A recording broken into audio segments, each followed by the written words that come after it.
여러분 안녕하세요. 미중 무역 협상이 또다시 삐그덕거리고 있습니다. 이번이 몇 번째인가요? 이번에도 그는 우리를 실망시키지 않았습니다. 그는 누구일까요? 여러분이 다들 아시는 바로 그분입니다.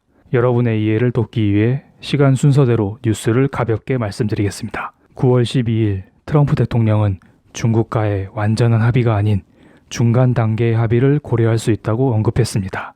한 번에 합의하기는 어려우니 쉬운 것부터 하자고 했습니다. 그리고 나서 중국은 미국산 대두 수입을 시작했습니다. 실제로 미국이 중국으로부터 수입하는 물품은 생필품에서 첨단 제품까지 다양하지만 중국이 미국으로부터 수입하는 물품은 항공기와 대두가 주를 이루고 있습니다. 중국의 대두 수입 물량은 연간 9천만 톤입니다. 그런데 이번 13일 중국 국유 기업은 미국산 대두 100만 톤 매수 계약을 체결했으며 앞으로 총 500만 톤의 대두를 수입하겠다고 발표했습니다. 이는 중국의 대두 연간 수입 물량의 6%를 차지하고 있습니다. 협상을 본격적으로 시작하지도 않았는데 이 정도의 수입 의지를 밝혔으면 나름 통 크게 양보했다고 봅니다. 그런데 불과 열흘도 안 되어 트럼프 대통령은 말을 바꿉니다. 9월 20일 트럼프 대통령은 기자회견을 통해 이런 말을 남겼습니다. 나는 중국과 부분 합의가 아닌 완전한 무역 합의를 원한다. 내년 대선 전에 반드시 중국과 무역 합의를 해야 하는 건 아니다. 이는 내년 11월 대선 이후까지 중국과의 무역 전쟁을 이어갈 수 있다는 의미입니다. 또다시 읽어드리겠습니다. 우린 일을 바르게 해야 한다. 중국이 제안한 미국 농산물 구매 확대 규모는 불충분하다. 아까 수입한 중국의 대두 물량은 무엇인가요? 이번 실무 협상에서 중국이 제시한 규모는 만족스럽지 않다는 뜻입니다. 트럼프 대통령은 왜 갑자기 생각을 바꿨을까요? 이와 동시에 9월 19일, 20일 미중 차관급 회의가 열렸는데 성과물이 딱히 없다는 이야기가 들리고 있죠. 첫 번째로 미중 차관급 회의에서 미국 측에 유리한 결과를 도출하기 위해 트럼프 대통령이 강하게 나갔다는 생각이 듭니다. 두 번째는 애시당초 그에게는 미중 무역 협상을 할 생각이 없었습니다. 미중 무역 전쟁은 패권 전쟁이다라는 의견이 많습니다. 이것도 맞는 이야기지만 트럼프 대통령에게 있어서 연준을 압박하면서 금리를 내릴 수 있는 유일한 수단이 바로 미중 무역 전쟁입니다. 세계 경제가 혼란스러워야 파월 의장이 쫄아서 금리를 내려주겠죠. 트럼프 대통령 입장에서 보면 제로 금리를 달성하기 위해서 이대로 중국과 합의를 하면 큰일 납니다. 그래서 지속적으로 합의하는 척 하면서 주가를 올려주다가 다시 파토내고 다시 또 합의하는 척 하면서 주가를 올려주고 있습니다. 미국 S&P 500 지수를 볼까요? 고점인 3,000포인트를 돌파하기 참 어렵습니다. 모든 주가는 트럼프 대통령이 조작하고 있다고 해도 과언이 아닙니다. 2019년 5월 초 주가가 고점에 다다르자 미중 고위급 회담을 파토내버렸고 다시 8월 1일 주가가 고점에 근접하자 대중 추가 관세 부과 발언을 했습니다. 이번에도 마찬가지입니다. 또다시 주가가 고점에 근접하자 이번에는 완벽한 무역 합의 발언을 하면서 주가는 빠지고 있습니다. 어쨌든 이런 트럼프 대통령의 강경한 발언에 중국도 가만히 있지 않았습니다. 미국과 중국은 19일, 20일 미국 워싱턴 DC에서 차관급 무역 협상을 진행한 뒤 중국 대표단이 미국 농가를 방문할 예정이었습니다. 하지만 중국 측 대표단이 계획을 접고 예정보다 일찍 중국으로 돌아갔죠. 여기에 대해서는 말이 많습니다. 미국과 중국의 스케줄이 서로 맞지 않았다라는 뉴스도 있고 미국이 중국 대표단의 농가 방문을 거절했다라는 뉴스도 있습니다. 어쨌든 중요한 것은 미중 무역 협상이 삐그덕거리고 있다는 사실입니다. 그래서 9월 22일 중국 상해 지수는 마이너스 0.98% 하락 마감했고 한국 코스피 지수는 상승했지만 외국인이 700억 정도 순매도를 보여줬습니다. 또한 원달러 환율은 다시 1200 근처까지 올라갔습니다. 그렇다면 이대로 원달러 환율은 다시 급등하고 한국 증시는 다시 하락할까요? 일반적으로 원달러 환율과 주가는 반대로 움직입니다. 어떤 사람은 환율이 먼저 오르고 그 다음에 주가가 따라 움직인다라고 말씀을 하시고 또 어떤 사람은 주가가 먼저 움직이고 나서 환율이 움직인다라고 합니다. 무엇이든 중요하지 않습니다. 솔직히 그때그때 다릅니다.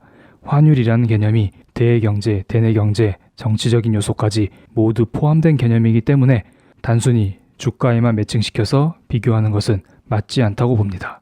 하지만 누군가 제게 환율과 주가 중 뭐를 더 중요하게 보냐라고 물으시면 저는 개인적으로 원달러 환율을 더 중요하게 봅니다. 개인적인 의견이니 참고로만 봐주세요. 지금까지 대부분 원달러 환율이 상단 저항대를 돌파하는 순간 원달러 환율의 추가적인 급등과 주가 하락이 나왔습니다.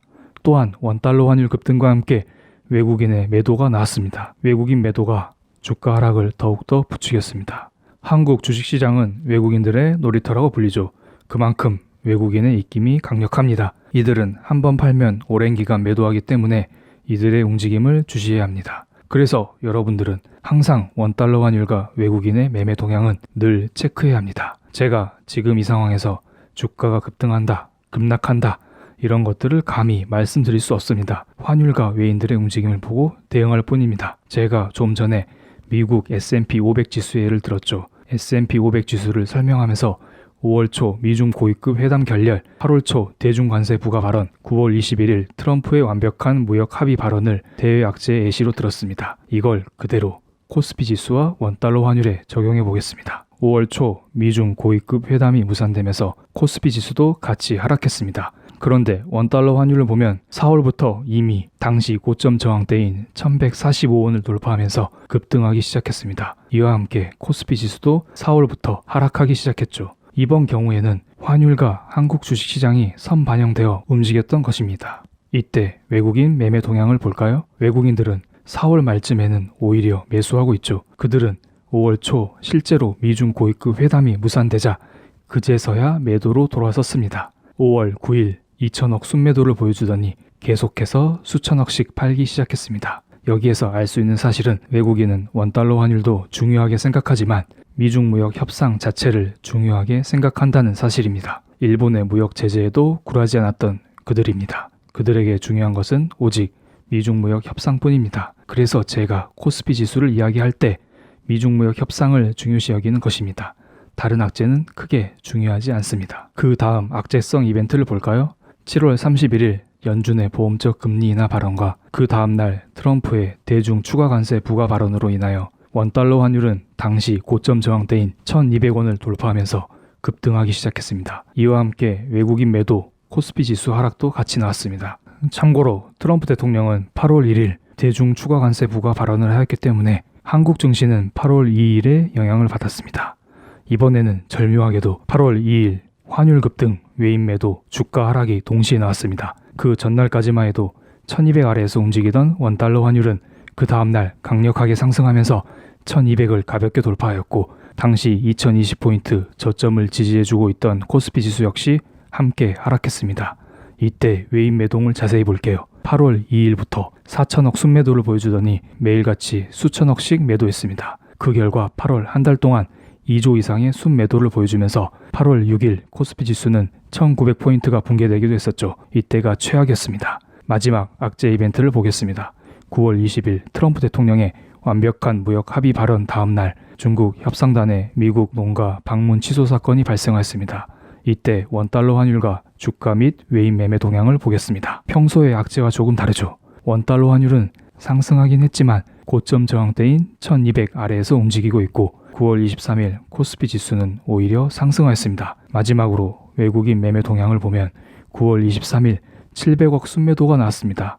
수천억 단위의 순매도가 아닙니다. 평소 악재의 매도에 비하면 3분의 1 내지는 4분의 1 수준입니다. 이 말을 다시 해석하자면 시장에서는 트럼프의 완벽한 무역 합의 발언과 중국 협상단의 미국 방문 취소는 큰 악재로 보지 않는다는 것입니다. 코스피만 이런 게 아닙니다. 9월 23일 아시아 대부분 증시는 상승 혹은 보합 마감했습니다. 대체적으로 선방했다는 의미죠. 이 정도면 이번 악재는 큰 악재가 아니라고 봐도 무방합니다. 그렇다고 해서 무조건 주식이 오른다? 이건 또 아니죠. 미중 무역 협상이라는 불확실성이 남아있기 때문에 주가가 급등하는 움직임이 나오기는 어렵습니다.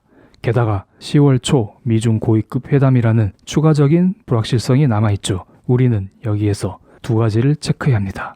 첫 번째, 원달러 환율입니다. 먼저 환율을 말씀드린 이유를 확실하게 하겠습니다. 달러 투자가 유망하기 때문에 원달러 환율을 체크하는 게 아닙니다. 원달러 환율은 코스피 지수의 방향을 미리 알기 위해 체크하는 것입니다. 원달러 환율의 1차 저항대는 5월달에 형성된 1200원, 2차 저항대는 직전 8월달에 형성된 1240원입니다. 원달러 환율은 신의 영역이기 때문에 예측하기는 어렵습니다. 다만 환율을 통해 앞으로 주가 흐름을 미리 알 수 있습니다. 환율이 오르면 반대로 주가는 하락하겠죠. 이번 악재에 원달러 환율은 크게 반응하지 않았습니다. 하지만 미중 고위급 회담이 열리는 10월 초까지는 2주 정도의 시간이 남아 있습니다. 불확실성이 더욱더 커질 수 있기 때문에 장기적으로 보면 원달러 환율 1200은 넘어간다고 보고 대응하는 게 맞습니다. 그래도 트럼프 대통령의 강경한 발언만 없다면 환율 급등이 나오기는 어려운 자리입니다. 두 번째는 외국인 매매 동향입니다. 일반적으로 원달러 환율이 오르면 외국인 입장에서 환차손을 보기 때문에 한국 주식을 매도합니다. 5월달 악재에는 원달러 환율이 먼저 오르고 외국인은 뒤늦게 매도하였고 8월 악재에는 원달러 환율 상승과 외국인 매도가 동시에 나타났습니다. 하지만 이번 악재에는 외국인들이 소극적으로 반응했습니다. 물론 환율도 소극적으로 반응했죠. 외인 매매 동향은 앞으로 지켜봐야겠죠. 과거 5월 혹은 8월처럼 외국인이 수천억씩 순매도하기 시작하면 한국 증시는 역시 하락할 가능성이 큽니다. 저의 개인적인 의견으로는 원달러 환율과 마찬가지로 어느 정도 외국인 매도가 나올 수는 있겠지만 트럼프 대통령의 강경한 발언만 없다면 외국인의 대량 이탈은 없을 거라 봅니다. 그럼 지금 당장 주식을 사야 할까요? 아닙니다. 코스피 지수를 보겠습니다. 지금 고점 저항대에서 움직이는 중입니다. 매우 불안한 자리죠. 지금 올라봤자 얼마 오를 수 없는 자리입니다. 중장기로 신규 매수하실 분은 단타 매매하면서 때를 기다려야 합니다.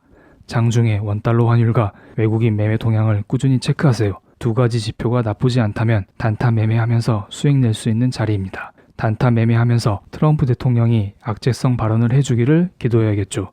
차트의 하단 지지선과 빨간색 동그라미로 빠질 수 있는 구간을 표시하였습니다. 지금 자리와 하단선 사이에서 꾸준히 분할 매수를 하시다가 마지막으로 하단선까지 빠지기를 기도해야겠죠.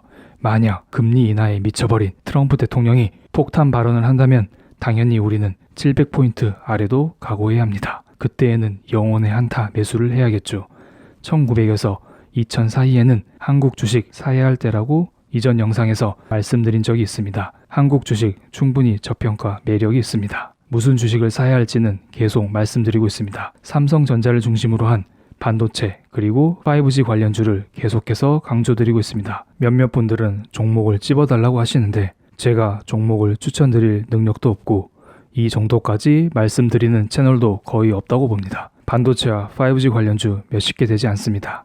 찾아보시면 됩니다. 공부하세요. 그리고 솔직히 주식은 대응입니다. 지금 당장 반도체 5G가 좋다고 제가 말씀드리고 있지만 갑자기 다른 섹터가 치고 올라오면서 대장 자리를 꿰찰 수도 있습니다. 물론 그런 일이 발생하기 전에 미리 포착하는 게 능력이겠죠. 그렇지만 저는 그동안 매집 패턴을 봤을 때 이 두 개의 섹터가 향후 시장을 주도할 거라 판단하고 말씀드리는 것입니다. 7월 달부터인가 계속 말씀드린 것 같습니다. 그리고 아직 이들 섹터의 고점은 오지 않았다고 봅니다. 섹터 이야기는 조만간 따로 영상으로 올려드리겠습니다. 앞으로 주도 섹터를 알고 싶으신 분은 미리미리 구독을 눌러주세요. 지금까지는 신규 매수자를 위한 가이드를 드렸고 제 영상을 꾸준히 보고 계신 구독자님들께서는 반도체 5G 관련주를 잘 들고 계시겠죠. 수익도 괜찮으신가요? 그냥 굳건히 홀딩 하시면 됩니다. 혹시나 추가 매수 여력이 있으신 분들은 코스피 2000 아래로 내려갔을 때 더 사면 됩니다. 어떤 분들은 이런 말씀을 하실 수도 있습니다. 여기에서 미중 무역 합의가 이루어지면 어떡하냐? 그럼 어쩔 수 없죠. 기보유자들은 홀딩으로 대응을 하시고 신규 매수자들은 그때 가서 선택을 해야겠죠. 계속해서 단타 매매만 할지 아니면 조금 높은 가격에 사더라도 중장기 투자에 참여할지요. 정말로 미중 무역 합의가 이루어진다면 코스피 지수는 새로운 급등 장세가 펼쳐질 거라 봅니다.